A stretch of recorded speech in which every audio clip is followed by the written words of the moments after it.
chuak chiang nop sang na nong pia ke yong e pin ka chung em na hong za in kamin chan na ka luong pong pa na hi Yahweh yo lung muan na mun na nong om sa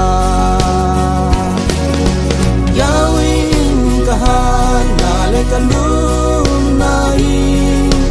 kalung simina ma muang hi Yahweh in na mi te ana peta hen Yahweh in na mi te pa peta hen Yahweh yo tu man tu pa na pia hi lum to dal bangin dei sang na to na dali Yahweh yo hong dong te nusya lo na hi namin na thei te nang hong muang udi Yahweh kahan na le kalung na hi kalung simina ma muang hi Yahweh na mi te ana peta hen Yahweh na mi te tu pa peta hen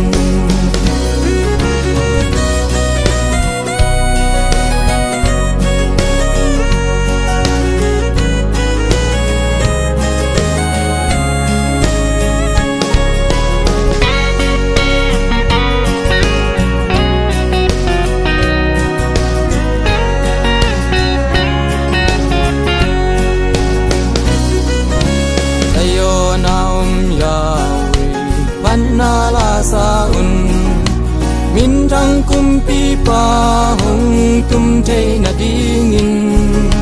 kwa kong pi te o na lu te sang sa kun tang lai kong khak te o ki lam tun Yahweh kahan na le kalung na i kalung simina ma muang hi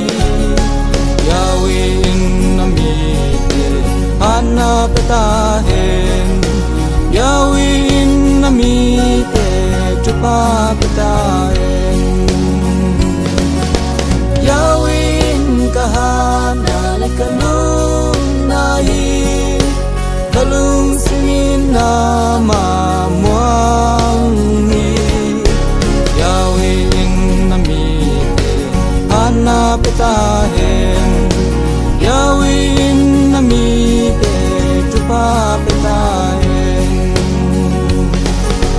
Yahweh na mi te tu pa peta